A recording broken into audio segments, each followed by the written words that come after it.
Hi folks, Dave with dbstechtalk, and today we are going to talk about the KZ ZAX. Linsoul provided these for review. All they have asked for is an honest review. They have not asked for the KZ ZAX back. I do greatly appreciate Linsoul sending these over. Linsoul, you rock. Check out the links down below for where you can purchase the KZ ZAX. They run for $60 or $62, depending on if you get the mic'd or the non-mic'd versions, and are available on multiple platforms. Also, down below, there will be various links for playlists, gear, and how you can connect with the channel, how you can support the channel, all kinds of stuff. So check out the links down below. And then lastly, before we get into the review, don't forget to like, comment, and subscribe. Like, comment, and subscribe. All right, so the KZ ZAX, it is a 8 driver per side IEM. It is a hybrid, one bass dynamic that is 10 millimeters, and then 7 BAs that handle the mids and the highs. The total of drivers 16. Does that make a difference? I have come to the conclusion that more is not necessarily better. And does the KZ ZAX fit into that mold? For the bass, the KZ ZAX is decent in bass. It is kind of a fun sounding bass. It has a little bit of a sloppiness to it. It's a little bit jumbled, and it can get a little confused on busier tracks. Sub bass is present, lacks a little bit of refinement and definition, but for the most part, the sub bass definitely is readily available. You can hear it for sure. Mid bass and upper bass are slightly bloated, a little bit farther forward. They have a little bit of warmth to them, and they bleed into the mids. Again, the bass is not the most defined. It's not the most detailed bass out there, but for the $60 price point, I'm very content with the bass. I just wish that I had a little bit more detail, refinement.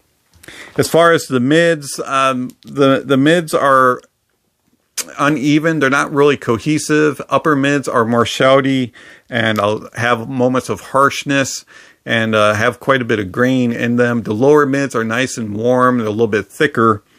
But unfortunately, they suffer from bass bleed, and so it just kind of overpowers some of the instruments, and it kind of muddles things together. And then in the upper mids, that harshness comes through, that graininess comes through, and they're just not very clean sounding. Unfortunately for me, also, the big point is that the mids just lack emotion. They just don't sound alive. They sound very dull and just boring.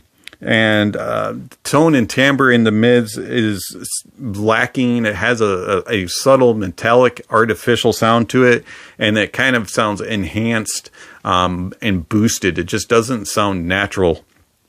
And then in the treble does have moments of brightness. It's got a shoutiness to it in the lower treble, and then in the upper treble, it's very shimmery, kind of glary, and again, it lacks refinement, and there's moments of harshness. The lower treble is a little bit on the brighter side, does have some energy to it, but it just sounds a little shouty. And then in the upper treble, it's very shimmery and glary, almost like a glassy sound to it. It's just not the smoothest sounding treble. It's just not very refined. The details are there. It brings in nice details. You can hear things in the sound signature. Again, it is artificial sounding. It has that enhanced, boosted sound where it doesn't sound natural, but it's not.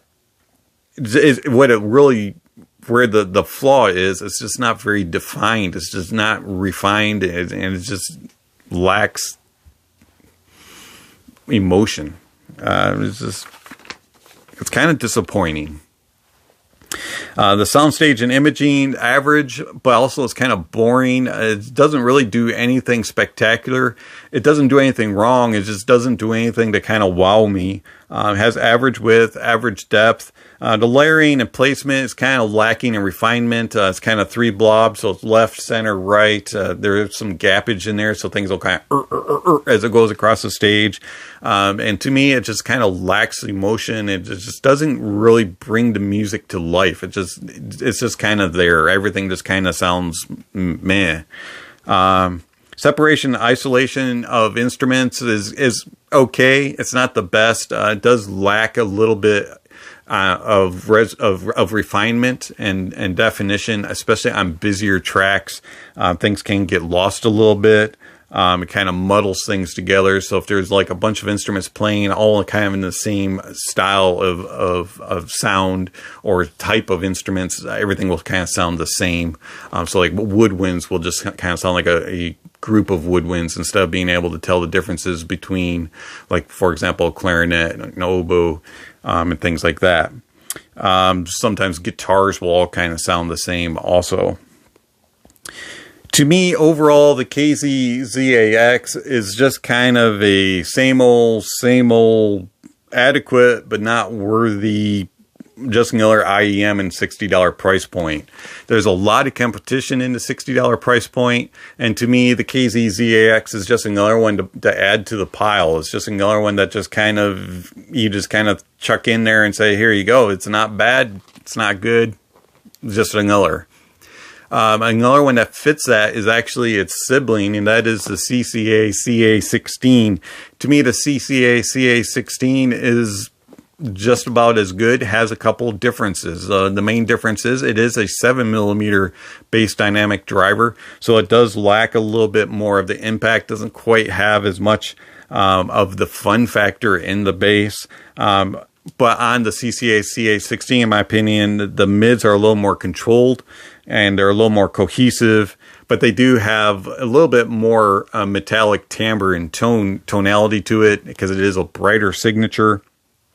Also, the treble is a little more energetic on the CCA CA16. It does have a little bit more air, and it just, to me, does have a little bit better control, but still suffers from random harshness.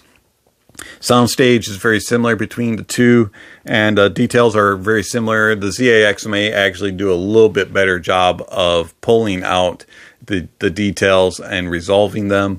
Overall, I find that if you're looking for a little bit warmer sound signature, something a little bit more thick and enjoyable, a little more relaxed, the ZAX. If you're looking for something a little bit more energy, a little bit more brightness to the signature, not quite as much bass, than the CCA CA16.